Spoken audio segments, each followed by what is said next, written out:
ব্যস্ততা নয়, সব অজুহাত।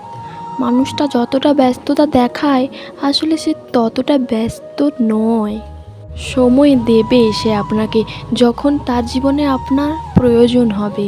প্রয়োজন হলে শত ব্যস্ততার মাঝেও ও আপনার খোঁজ নেবে। যত প্রয়োজন ফুরোবে ততই মানুষটা আপনার থেকে দূরে সরে যেতে শুরু করবে। সময় আর সেই মানুষটার সাথে কথা বলাই হবে না। আপনি হয়তো চেষ্টা করবেন মানুষটাকে ভুলে যেতে, তাও সেই মানুষটা আপনার মনে সারা জীবন থেকে যাবে। যদিও সেই মানুষটা আপনাকে মনে রাখেনি, আর আপনাকে সে মনে রাখবেই বা কেন?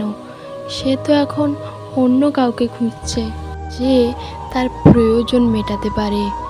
এইভাবে কত বহু মানুষ প্রয়োজনে সবার প্রিয়জন হয়ে ওঠে, আবার প্রয়োজন ফুরিয়ে গেলেই প্রিয়জন পাল্টে ফেলে নিমিষে।